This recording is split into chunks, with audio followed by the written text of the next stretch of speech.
শুভেচ্ছা। বাঙালিয়ানার শাইনের সংবাদে স্বাগত। শুরুতেই শুনে নিচ্ছি সংবাদ শিরোনাম।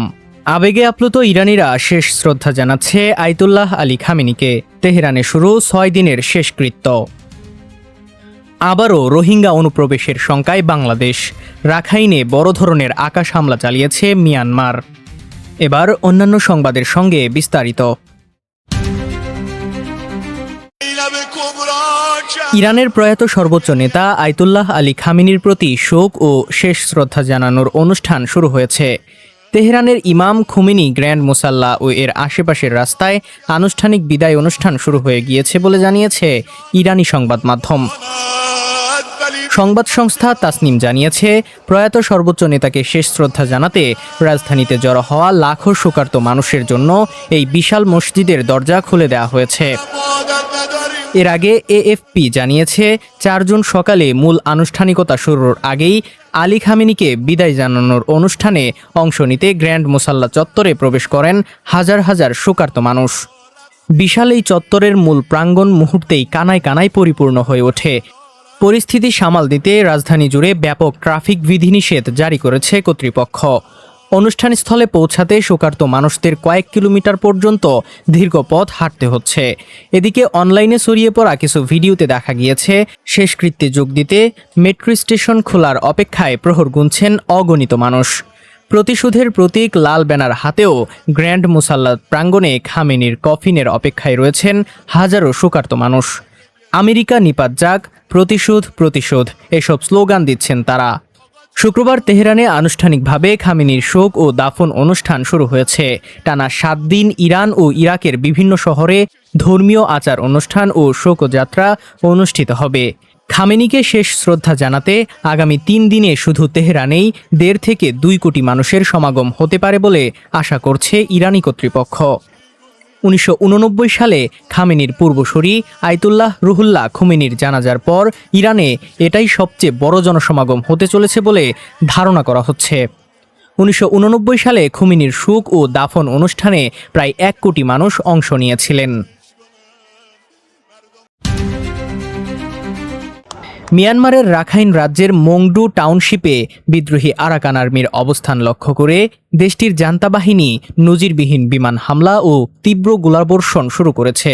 রাতভর যুদ্ধবিমান ও হেলিকপ্টার থেকে ফেলা ভারী বোমার বিকট শব্দে থরথর করে কাঁপছে টেকনাফ উখিয়া সীমান্ত এলাকা। এতে এপারের হোয়াইকং, নীলা ও শাহপুরীর দ্বীপের বাসিন্দাদের মধ্যে চরম আতঙ্ক ছড়িয়ে পড়েছে। সংঘাত চরম রূপ নেয় ওপারে ব্যাপক ক্ষয়ক্ষতির মুখে নতুন করে বাংলাদেশে রোহিঙ্গা অনুপ্রবেশের শঙ্কা তৈরি হয়েছে।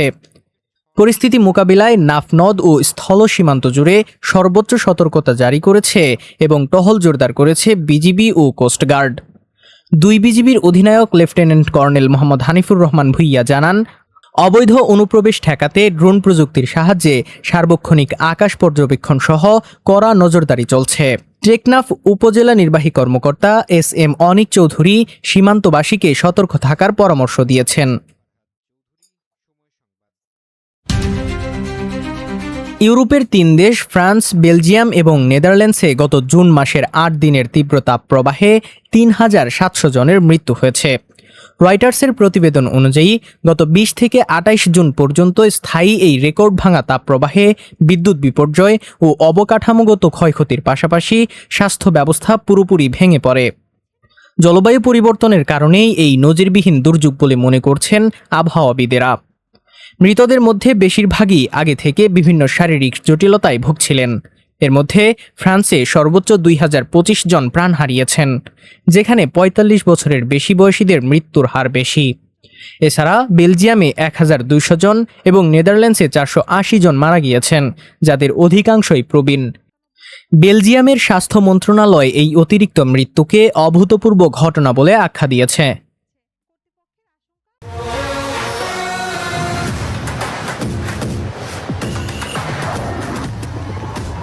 এবার শুনে নিচ্ছি ফিফা বিশ্বকাপের খবর।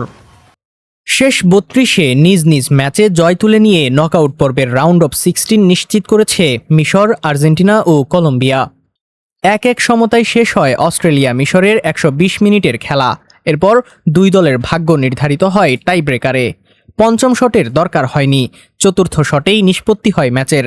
অস্ট্রেলিয়াকে টাইব্রেকারে 4-2 ব্যবধানে হারিয়ে প্রথমবারের মতো বিশ্বকাপের শেষ 16 উঠেছে মিশর। কেপ ভার্দের বিপক্ষে 3-2 গোলে জিতেছে আর্জেন্টিনা। এই জয়ে শেষ 16 নিশ্চিত করেছে তারা, যেখানে তাদের প্রতিপক্ষ মোহাম্মদ সালার মিশর। পুরো ম্যাচে কেপ ভার্দে যে সাহস, আত্মবিশ্বাস আর লড়াকু মানসিকতার পরিচয় দিয়েছে তা সত্যি অসাধারণ। অনেকদিন মনে রাখার মতো এক পারফরমেন্স। এক মুহূর্তের জন্যও তারা নিজেদেরকে গুটিয়ে নেয়নি, বরং চোখে চোখ রেখে লড়েছে বর্তমান বিশ্ব চ্যাম্পিয়ন আর্জেন্টিনার বিপক্ষে। শেষ পর্যন্ত লিওনেল মেসিদেরকে জেতার জন্য নিজেদের সর্বোচ্চটা উজাড় করে দিতে হয়েছে। এদিকে ম্যাচের 14 মিনিটে জন আরিয়াসের গোলেই শেষ পর্যন্ত ঘানার বিপক্ষে 1-0 ব্যবধানে জিতে বিশ্বকাপের শেষ 16 উঠেছে কলম্বিয়া। সেখানে লাতিন আমেরিকার দলটির প্রতিপক্ষ সুইজারল্যান্ড।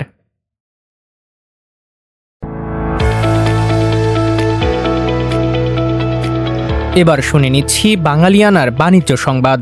4 বছর আগে 2022 সালে রাশিয়া ইউক্রেন যুদ্ধ শুরু হওয়ার পর থেকে বাংলাদেশের গম আমদানির উৎস বদলাতে শুরু করেছিল। সেই পরিবর্তনের সবচেয়ে বড় প্রতিফলন দেখা গেল সদ্য শেষ হওয়া 2025-26 অর্থ বছরে। প্রথমবারের মতো রাশিয়া ও ইউক্রেনকে পেছনে ফেলে বাংলাদেশের গম আমদানির শীর্ষ উৎসে পরিণত হয়েছে আর্জেন্টিনা। জাতীয় রাজস্ব বোর্ডের তথ্য অনুযায়ী গত অর্থবছরে বাংলাদেশে 74,34,000 টন গম আমদানি হয়েছে, যা এখন পর্যন্ত সর্বোচ্চ। আগের অর্থবছরের তুলনায় গম আমদানি বেড়েছে 25%। মোট আমদানি হওয়া গমের প্রায় 30%ই এসেছে আর্জেন্টিনা থেকে। বাংলাদেশে এতদিন আর্জেন্টিনা থেকে সয়াবিন তেল বেশি আমদানি হতো, এবার সেই তালিকায় বড় পরিসরে যুক্ত হয়েছে গম। আগে হাতে গোনা কয়েকটি প্রতিষ্ঠান দেশটি থেকে গম আনলেও গত অর্থবছরে আর্জেন্টিনা থেকে গম আমদানি করেছে 46টি প্রতিষ্ঠান। বাংলাদেশের নরম গমের অন্যতম উৎস Russia, Ukraine, Argentina, Romania, Bulgaria ও ব্রাজিল।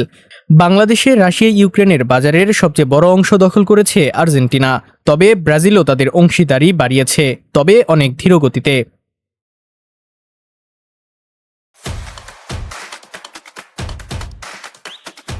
এবার শুনে নিচ্ছি বাঙালিয়ানার ক্রীড়া সংবাদ। মাঠের সাফল্যের পাশাপাশি মানবিকতায় আবারও নজর কাড়লেন 5 বারের ব্যালন ডি'র জয়ী ক্রিস্টিয়ানো রোনালদো। ভেনেজুয়েলার ভয়াবহ ভূমিকম্পে একটি পা হারানোর ছোট্ট এক ভক্তের দীর্ঘদিনের স্বপ্ন পূরণ করে আবারও প্রশংসা কুড়িয়েছেন পর্তুগিজ মহাতারকা। সম্প্রতি ভেনেজুয়েলায় আঘাত হানে একাধিক শক্তিশালী ভূমিকম্প। এতে দেশটির বিভিন্ন এলাকায় ব্যাপক ক্ষয়ক্ষতি হয়।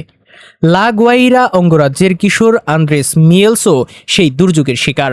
ভূমিকম্পে শিশুটি একটি পা হারিয়ে বর্তমানে হাসপাতালে চিকিৎসাধীন রয়েছেন। কঠিন সময়ের মধ্যেও আন্দ্রেসের একটি ছোট্ট ইচ্ছা ছিল। বিশ্বকাপের স্টিকার অ্যালবামের জন্য তিনি চেয়েছিলেন নিজের প্রিয় ফুটবলার ক্রিস্টিয়ানো রোনালদোর অফিসিয়াল স্টিকার। শিশুটির সেই আকাঙ্ক্ষার কথা পৌঁছে যায় রোনালদোর কাছেও। এরপর পর্তুগালের জার্সি গায়ে একটি ব্যক্তিগত ভিডিও বার্তা পাঠান তিনি। এদিকে এই উদ্যোগের আগেই ভেনেজুয়েলার ভূমিকম্পে ক্ষতিগ্রস্ত মানুষের জন্য ত্রাণ সামগ্রী পাঠিয়েছিলেন তার সঙ্গী জর্জিনা রদ্রিগেজ বলে জানা গেছে। বাঙালিয়ানার সায়নের সংবাদ শেষ হলো। ধন্যবাদ।